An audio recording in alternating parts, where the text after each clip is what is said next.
A movimentação política em Brasília nos últimos dias me faz acreditar que o imposto sobre empresas offshore e também sobre criptomoedas será aprovado na Câmara dos Deputados no dia 17 de outubro. No vídeo de hoje eu vou contar o porquê desse meu palpite. Vou relembrar qual foi a retrospectiva dessa tentativa desenfreada do governo de cobrar mais impostos de você. Vou relembrar o que está no texto e vou apresentar quais são as novidades também. Começando fazendo a retrospectiva do que está sendo votado, qual que é o aumento de impostos da vez. E se você ainda não me conhece, eu me chamo Guilherme e você está no canal da Capital Global, onde nós somos especializados em assessorar você em estratégias de internacionalização para não ser mais refém dos problemas do Brasil, levando o seu dinheiro para o exterior, fazendo uma segunda nacionalidade, uma renúncia da sua residência fiscal do Brasil, entre outras estratégias. Se você gosta desse tipo de conteúdo, não se esquece de se inscrever no canal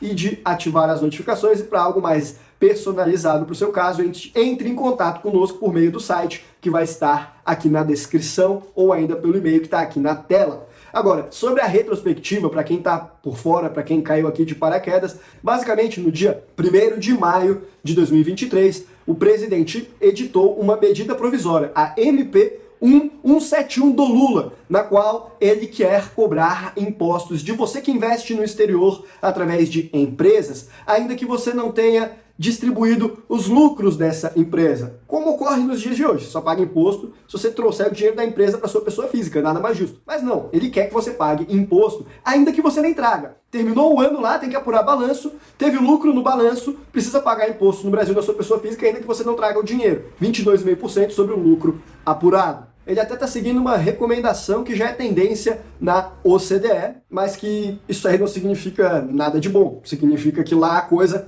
tá ruim também. E nessa tentativa de aumento de impostos na MP 1171, o governo teve uma perda. Foi uma tentativa frustrada. Porque por se tratar de uma medida provisória, o Congresso Nacional precisa aprovar essa medida dentro de um prazo, senão ela cai. E foi o que ocorreu. O Congresso Nacional não aprovou. Só que, percebendo que o Congresso Nacional não iria aprovar, do dia para a noite, pegando muitas pessoas de surpresa, a base do governo, um dos deputados do PT, inseriu esse texto de tributar empresas offshore no texto da MP 1172, que até então versava apenas sobre o aumento do salário mínimo. Só que eles aproveitaram que o aumento do salário mínimo ia passar, jogaram lá junto a tributação das empresas offshore para ver se passava junto também, e ainda acrescentaram mais coisas, como, por exemplo, a tributação para criptomoedas, nesse mesmo texto. Na ocasião, o Rodrigo Maia, que é o presidente da Câmara, ele se posicionou de forma contrária, veementemente contrária. Segundo ele não aprovaria a MP daquela maneira, ele nem pautaria para ser aprovada, e aí ela ia caducar, ou melhor, ele não colocaria a MP em pauta, aí o Congresso não levaria a votação, ela ia caducar, ia cair a MP como um todo, inclusive a passagem sobre salário mínimo, ele não colocaria em pauta se tivesse a passagem de imposto nas offshore, imposto nas criptomoedas. Então, eles acabaram pautando e votando a MP para ser aprovada só no aumento do salário mínimo e tiraram tudo que versava sobre empresa offshore. Ou seja, foi mais uma tentativa frustrada de aumento de impostos por parte da base do governo do PT. Na verdade, ele acabou fechando um acordo lá com o Fernando Haddad e falou: não, manda isso aqui mediante projeto de lei para que a gente possa discutir melhor aqui na Câmara como que vai funcionar toda essa questão. E foi o que fez. No mesmo dia ali, ou melhor, alguns dias depois de ter caído a parte da tributação da empresa offshore na MP 1172, a base do governo apresentou o projeto de lei 4173, que é quase o mesmo texto da MP 1172, que por sua vez é quase o mesmo texto da MP 1171. Mas aqui teve até algumas melhoras, eu vou contar para você quais são daqui a pouco. Agora a gente ainda está na retrospectiva. E como esse projeto de lei 4173 foi apresentado em caráter de urgência, isso significa que o Congresso Nacional precisa pautá-lo, sob pena de a pauta ficar trancada. E ele tinha pautado, originariamente, para o dia 4 de outubro. Só que aí chegou o dia, eles preferiram adiar. Me parece que muito mais porque não tinha base do governo para votar, eles querem aprovar, não iam conseguir aprovar naquele dia porque ainda estavam discutindo se passava uma mudança sobre cobrar imposto em juros de capital próprio ou se não passava, não tinham chegado numa conclusão sobre isso, tiraram de pauta porque ia acabar não aprovando, entende? E aí eles pautaram novamente para o dia 24 de outubro. Só que daí, nessa semana, eles resolveram adiantar, quer saber? Vamos votar logo no dia 17 de outubro. Ou seja, parece que eles resolveram aquela última controvérsia que restava, que era sobre cobrar impostos ou não sobre os juros de capital próprio, já resolveram, já vão pautar logo para aprovar esse projeto de lei que é para cobrar mais impostos de você. A forma como tem tramitado esse projeto, junto com alguma visão que eu tenho dos interesses políticos lá em Brasília, algumas informações, me parece que vai ser aprovado na Câmara no dia 17 de outubro. Depois ainda tem o Senado, evidentemente, mas na Câmara é esse o meu palpite. Posso estar errado? Claro que posso estar errado.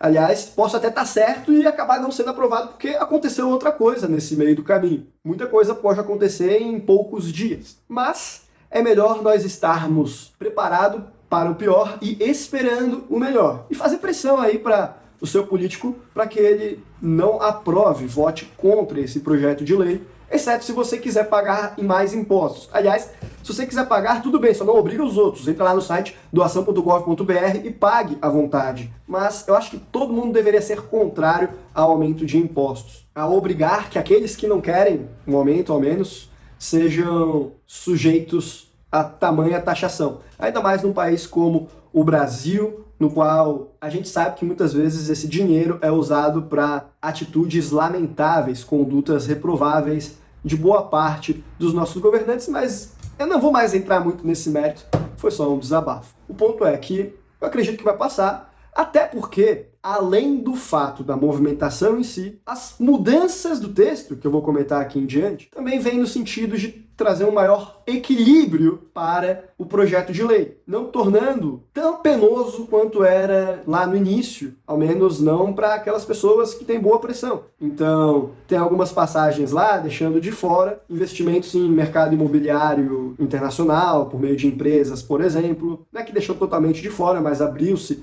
algumas brechas. A mesma coisa para determinadas instituições financeiras. Quer dizer, aqueles que, suponho, tem mais poder de pressão lá dentro, já garantiram que não vai mudar tanto assim para eles. E também teve algumas outras mudanças. Agora, isso aí, a bem da verdade, era uma mudança que já tinha colado da MP 1171 quando virou MP 1172. Agora, da mudança da MP 1172 para o PL, teve algumas outras questões que beneficiam não apenas os grandões. Como, por exemplo, agora, para quem investe no exterior pela pessoa física, é possível compensar perdas de investimentos dos mesmos grupos de ativo. Então você investe em estoques dos Estados Unidos e aí você teve prejuízo fazendo trade lá. Bom, você pode usar esse prejuízo para compensar o lucro em um outro trade. Hoje em dia, não é possível compensar perda. Com o projeto, vai passar a ser possível, que é uma vantagem. Aliás, nada mais justo do que o Estado, já que ele quer ser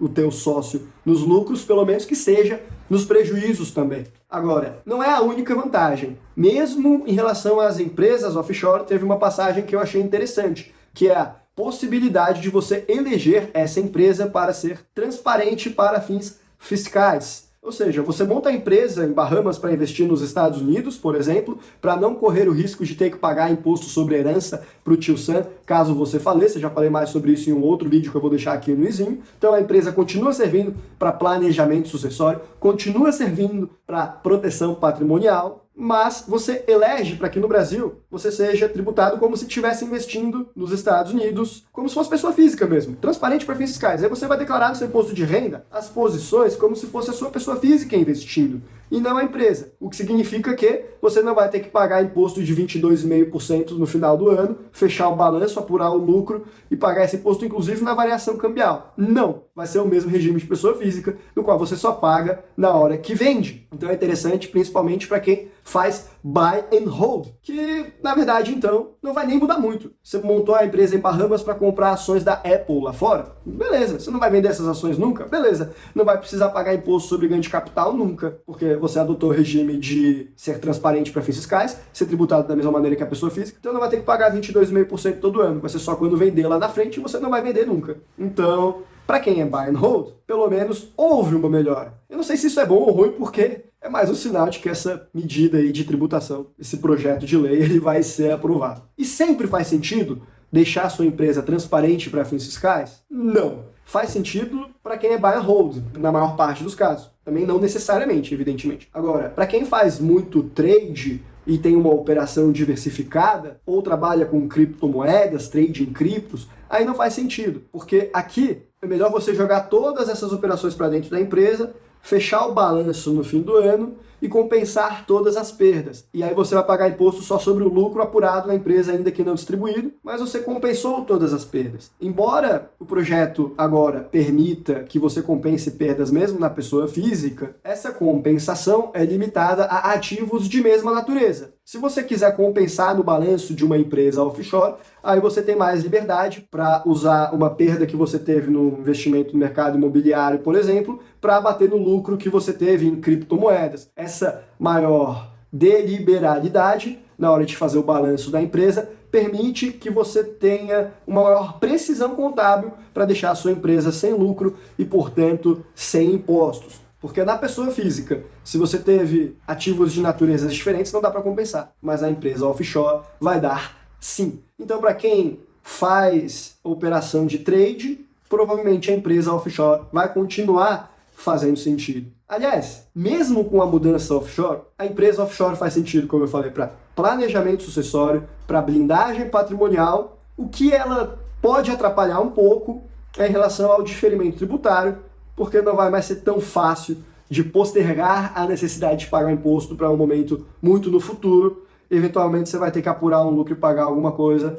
muito antes de distribuir. Não tem como uma empresa não ter lucro em nenhum ano ao longo de gerações, mesmo um lucro contábil. Além disso, é bom lembrar que não são todas as empresas que vão ser afetadas por esse projeto de cobrar impostos em offshore. Empresas cuja renda ativa própria passa de 60%, desde que não estejam em paraísos fiscais e desde que não sejam regimes fiscais privilegiados, também não serão afetadas. O que, não se engane, não é o caso das LLCs americanas de um único sócio. Essas empresas são regimes fiscais privilegiados e vão acabar sendo afetadas sim, então é importante você ter atenção. Eu vejo muitas pessoas fazendo confusão quanto a isso. Como eu já disse em vários vídeos, você precisa estar assessorado. Aliás, a gente tem uma playlist aqui agora, acabei de criar, só sobre essa tributação em empresas offshore, essa ofensiva do governo em cima do seu dinheiro, para você acompanhar caso você ainda não tenha visto, que eu vou deixar aqui no izinho. E os nossos meios de contato também vão estar na descrição. Por esse vídeo nós ficamos por aqui. Um abraço e até a próxima.